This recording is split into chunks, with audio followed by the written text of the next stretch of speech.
let's see. It's the Lions at the Vikings. This line open up Vikings -2. It's up to 4. So who do you like in this game?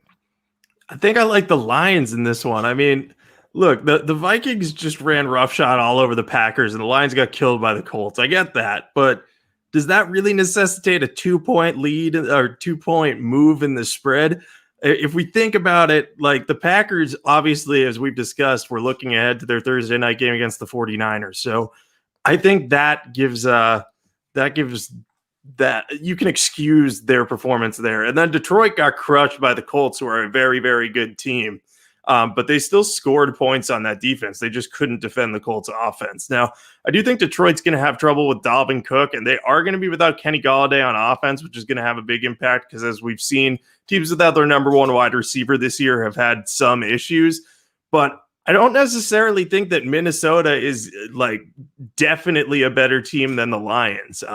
They still have massive issues at the cornerback position, so it might not even matter that Galladay's out because of how poorly they've defended against receivers this year.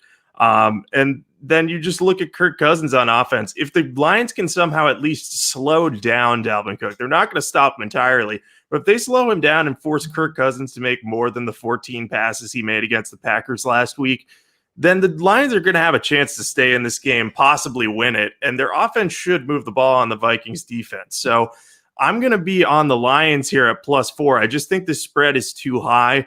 I think these teams are pretty close to even. I think the original line of Minnesota -2, I think that would have been roughly right. And I still might have even liked the Lions in that one.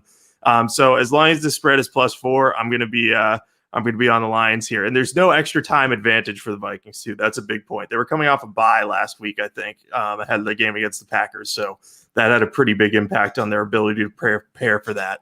Yeah, especially with a great coach like Mike Zimmer, for sure. Yeah, we agree. So we're 5 for 5 here. I agree with what you said about this line being too high. The advanced spread, as you mentioned, was Vikings -2. My personal line for this game is Vikings -1.5. So, it's kind of over the 3. So I feel like the two most likely results of this game are the Vikings winning by 3 and the Lions winning by 3. So we get both results if we take the +4. I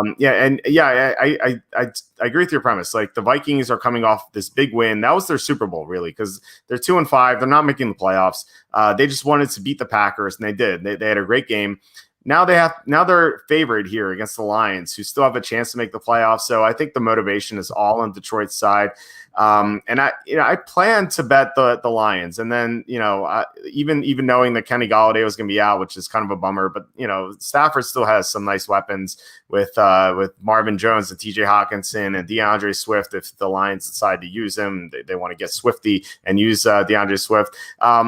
But then there was some bad news a couple hours ago that said Jarrad Davis is going to be on injured reserve, so he's not going to play in this game, and that hurts a lot because he's been so much better this year than in the past. So not having him is going to hurt a lot, especially against Dalvin Cook. So I'm less optimistic now in the Lions. I'm probably not going to bet this game, whereas I planned to earlier. So, but I still think the Lions are the right side. I don't think the Vikings should be favored by more than a field goal. Yeah, that probably drops my unit count. I'll probably do 1 or 2 units on the Lions instead of 2 or 3. I still like them even with Jarrad Davis out. But it is concerning just because Dalvin Cook's been red hot. But at the same time, maybe Matt Patricia finds a way to cool him down. I don't have any faith in that. I also don't have faith in them to use DeAndre Swift properly. Watching Kerryon Johnson catch a touchdown last week was very annoying for someone who lost by 0.6 of a point in fantasy. It should have been DeAndre Swift, but I would love to see DeAndre Swift used more in the offense, especially with Golladay out, because he is the best receiving back and he's a dynamic playmaker. I think last week's matchup against the Colts was really tough, especially for a rookie, but I think he'll be better off in this matchup against the Vikings. So I think he could have a nice day. Yeah, so Brian brought up something here. The Vikings handled them twice last year. I actually think that favors the Lions because they might be preparing more and they know how to game plan against the Vikings. They'll have motivation for getting double revenge. Also, remember who the Vikings have lost this offseason. They lost Yannick Ngakoue, Everson Griffin, Laval Joseph, Anthony Barr as an injured reserve. They lost Xavier Rhodes, although Rhodes didn't play all that well last year. Stephon Diggs, like this team is just not the same as it was last year. So I don't think you can look at last year's results and really come to a conclusion on how this game's going to go. I just think that, we both agree that the Vikings are favored by too many points. And I think David Blau was the quarterback for at least one of those games. Yeah. That's true. Yeah. So that you kind of have to take that into account. That's definitely true. I was tilted though by the first matchup because it was a close game the whole time, and then things fell apart for the Lions at the end, and the Vikings covered. I think I had the Lions in the Super Contest, if I'm not mistaken. So that was very tilting.